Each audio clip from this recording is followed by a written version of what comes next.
Hello everyone, today we're going to be taking a look at a game from William Norwood Potter. This game was played in 1870, over 150 years ago. He played against an anonymous chess player, and William Norwood Potter in the 1870s was one of the top chess players in the world. He constantly beat Johannes Zukertort and even William Steinitz, who later became the world champion. We're going to take a look at a game where he played down a queen and was able to win in 15 moves. Let's take a look at how he did it.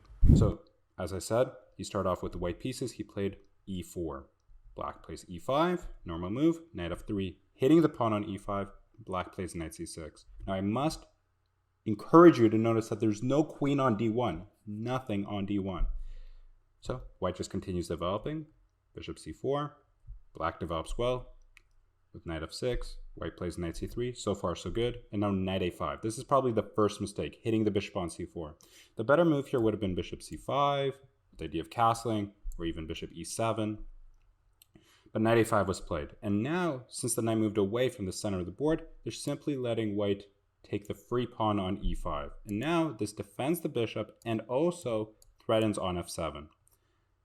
Black should have just taken the bishop here, but they decided to take the pawn on e4. At first glance, seems like a bad idea because it's just a free knight.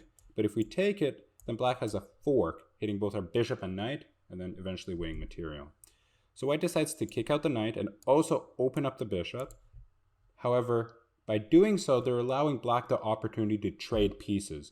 Now, one of the basic rules of chess is when you're up material, you want to trade pieces. So in this case, either take the knight or take the bishop. Now they just moved their knight away, and here white has a beautiful mating combination. I want you to stop the video and see if you can find it right now. Okay, every move is check until mate, and let's see what you came up with. The first move is bishop f7 check, hitting the king on e8. So the king moves up. Now we must continue checking. My hint is to bring new pieces into the game. Now obviously we could play knight check, but then the king goes out here. I encourage you to find how a new piece can come in, and the right move here is bishop g5 check, hitting the king, and obviously once the king moves, the queen is hanging.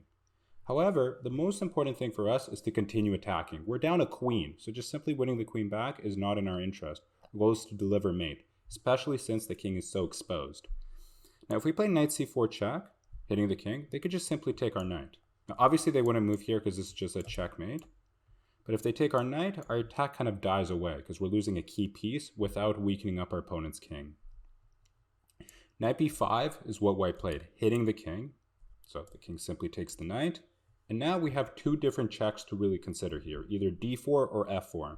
If we play d4, the king can just go here, hitting our bishop, and it's important to include the fact that the knight cannot deliver a check to the king on f5 because there's a pawn on d4. However, if we play f5, rather f4 check, the only legal move that black has is king f5. And now the bishop is not attacked because the pawn is defending it, and now white can just simply swing their knight over to d4, hitting the king on f5, and forcing it to advance more to the white's territory. King g4 was played, and now white continues attacking with h3 check. King g3, and white has two options here to mate in 3, either knight e2 or knight f5. Both work, but white decided to go for knight e2 check. King g2 is the only move, and now finally we bring back our light square bishop from far, far, far away. We play bishop d5, both hitting the king and defending our rook, because the king cannot take the rook, the bishop is now defending it. Knight e4, blocking the check, who can just simply take it, and it's checkmate. And there you go. That is how white won in 15 moves down a queen. I hope you guys enjoyed the video. Don't forget to like and subscribe, and please let me know what video you'd want to see next time from me. Take care. Bye.